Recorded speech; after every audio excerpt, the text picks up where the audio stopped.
And we cut straight into the ref as David Coulter says, "Sink UW like a sub." Aren't subs already sunken? Yeah, do you sink a sub? I guess you sink a sub. They sink lower once they're done. I suppose. Sinking subs or not, it is going to be 2-1, and the robots are gonna be going in this possibly final match if UW is the winner. Here we go. Sentry engaging at a little bit longer of a distance this time. Health not really going down that much, going down just slightly on The hero UW taking most standard. of that though, Wise from Texas A&M. Both sentries engaging each other at their respective armor depots. Action happening everywhere. Looks like that UW sentry is going to be trying to get The taken out. hero And is that's killed not by gonna the happen. sentry. UW sentry taking out the hero that was trying to go for a rush.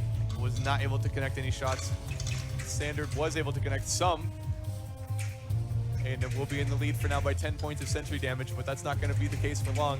As Yeah, take a picture of this moment, Aggie fans. A&M is in the lead, but the skirmish is getting intense. I can't even hear myself talking. I'm on a big old microphone. There's so many projectiles flying around. All the health bars are dropping. The sentries are screaming. This is intense. indeed, indeed. University of Washington has control of that central health point, picking up the blood bags. You can see that on the middle top of your screen. And they get Ooh, and another that's kill gonna onto be the the hero of Texas A&M. I think that was the sentry actually knocking that hero offline. Once again, very impressive for a fully autonomous robot to just be able to 100-0 a robot. The hero from Texas A&M seems a little unsure of how to contribute when they keep just getting absolutely obliterated by the sentry. Their typical job so far in this competition has been to take out that sentry. Well, huge level difference. Level 3 red standards, or red standard and level 2 hero on UW's side versus the 2 level 1 A&M robots. Huge Chat level saying difference. that the UW sentry could be described by That's gonna saying be- this is a work of art. You could very well describe it as that. Work of art in engineering and art as an art piece. Oh, Those check out unique this top designs. view, though. You've got Texas A&M standard, driven by Elizabeth, dancing around her own hero, using it as a body block as she goes 2v1 versus level 3 standards on the side of UW. Another fantastic driving example as she's able to take them both on, chases one of them away, chases both of them away, and doesn't die. What a fantastic, fantastic piece of gameplay right there. We just watched that goal just went straight down from 250 to 50. That means their level 3 standard is not going to be messing around, loading completely up on projectiles, which they're going to effectively use on that sentry. Sentry health falling for A&M. It's hard. You can't even see the standard from University of Washington. They're shooting the sentry from so far away, but I can see the projectiles coming. Elizabeth able to chase away UW for now. 2 minutes left to go. This Blue is standard 4. This is a lose it or win it moment for Texas A&M. That is exactly what it is. And that looks like that's going to be a kill for Texas A&M. That's very A&M. important. That gives level 2 to that standard and that hero on Texas A&M side. We've seen what Elizabeth has been able to do with a level 3 standard. We'll see if she can pull it off again. But against a level 3 standard from the #1 standard in the competition, that's going to be tough. In both what we've seen in the 3v3 and in the 1v1. It's winnable. The winnable war has cry been- from Texas A&M. University of Washington absolutely dominant throughout the competition. They haven't lost many rounds at all, if any, I think. 10 HP left on the sentry, barely alive, hanging on by a thread. Only one projectile is going to knock that offline, which it does. UW knocking the sentry offline, not chewing through the base, atypical of their strategy in the past. 1 minute to go. Texas A&M is going to have to defend their base and kill the sentry. A tall task. And that is going to be Oh. another kill coming across from University of Washington, as Red Standard Texas- 3 is a formidable opponent for Texas both A&M's robots. hero respawns and will not be able to make it back to the health zone That's before a he's taken double out kill, one more and time. this is going to look like it's going to be a finish of the 2022. Count it down with me, chat. 18, 16, 14, 12, 10, 8, 6, 4, 2, 0. That is the win for the University of Washington. University of Washington 2022 RoboMaster Lone Star Competition champions. Congratulations to that UW team. Look at them congratulating each other, hugging a giant inflatable shark. That defines the RoboMaster spirit better than anything else, I think. Look at that shark go. UW, send someone on over. We'd love to talk to you. The recently crowned 2 years in a row University of Washington champions. Matt, we could interview them or we could hand over both mics and just let them discuss what this means, how excited they are to be here. What do you think? I don't know. I think we could just let them. We could get Austin back on here. We sure could. Austin is from UW. We'll take two of you. We got the, yeah, both come the on drivers, over, guys. Actually, that's a better way to do it. You know exactly what we want to know. We're just gonna put you on. Please talk to chat. It's gonna be right here, and then your faces will be there. The camera where you should be looking is there. Keep the mic screen. really close to your mouth.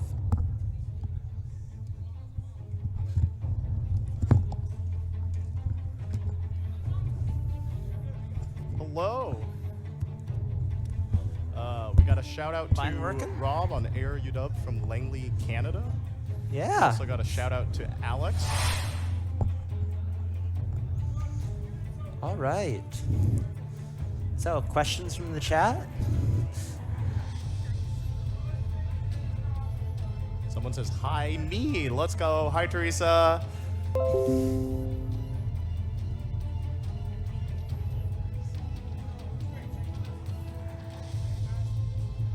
right. Someone asked, how do we feel? How do we feel, Tim?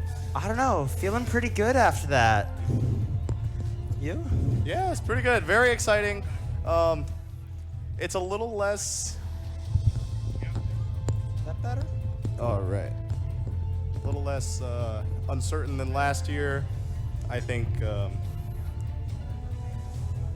mood around the room was that we had a good idea of what was going to happen before the game was over. But regardless, great job to TAMU aimbots. Your robots were fantastic this year. Yeah. This was definitely the most fun game we've played all weekend. So, to the person who said, how long were you blind? I'm the hero pilot. I was blind for about 15 seconds. Almost died, and then died later while trying to get health from that. Yeah. All right. What? Who are we? Who are we? Okay. So I'm Derek. I'm Tim, Yep. I am the standard pilot, and and I'm the hero pilot.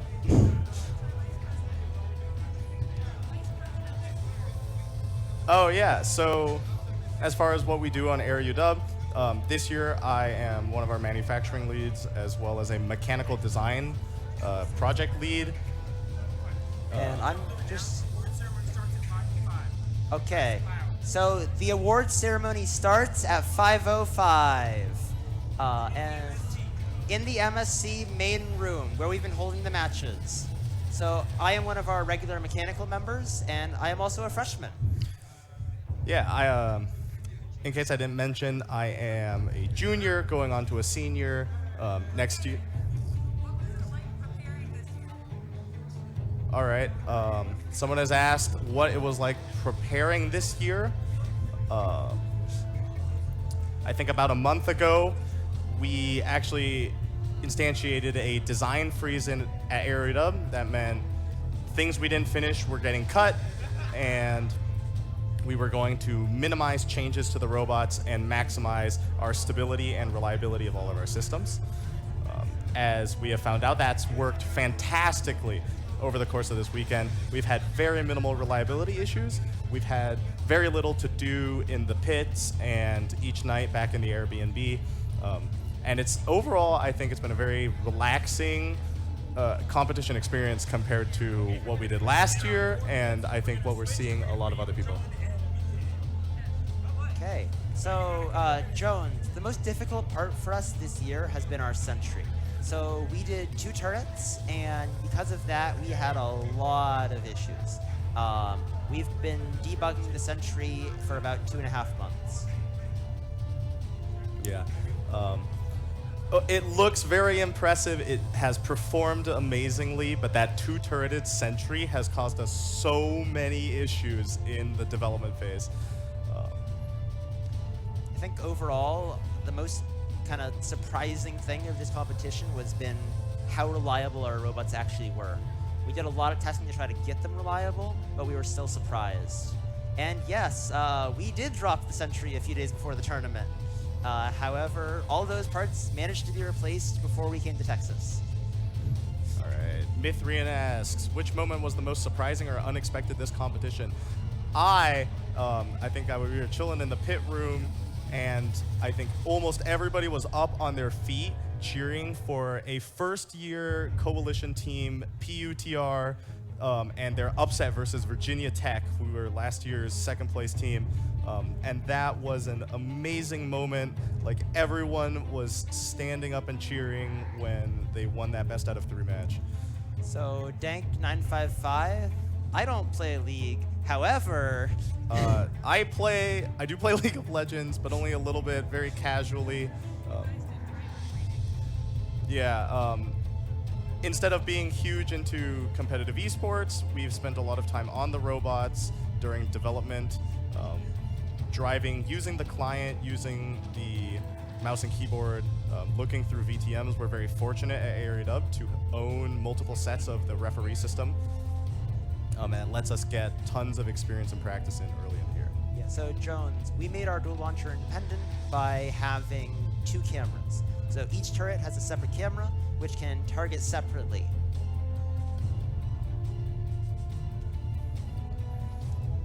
I'm very confused because stuff is happening on the screen in front of me, and I don't quite know. Okay, Okay, we've been I've told not to worry about it. Um, And I don't know. So yes, our president has done all of the designs for all of our robots, and they are amazing.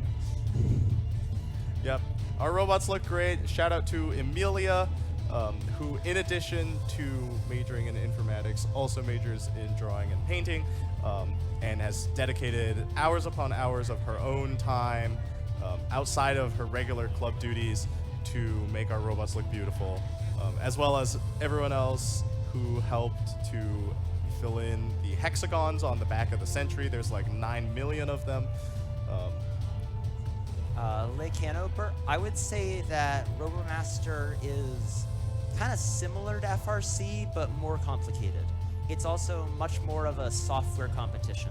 At this point, we're able to have pretty consistent results on the hardware side, and are seeing most of our benefits from better computer vision and just better general software overall. Yeah.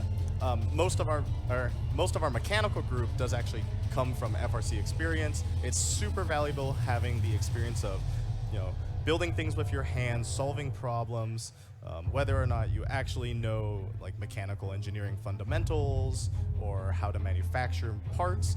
It's not really important. It's like problem solving. We want passion.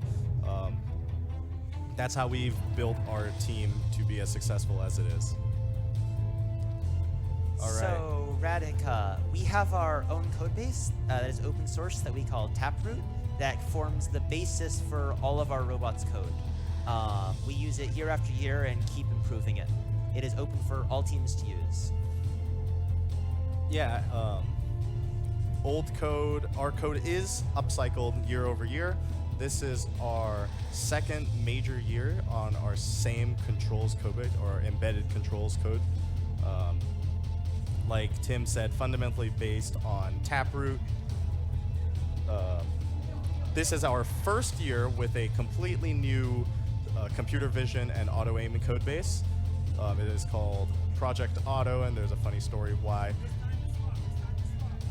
Okay, we're being told to swap. So we're putting Emilia, our president, and I believe TAMU's president.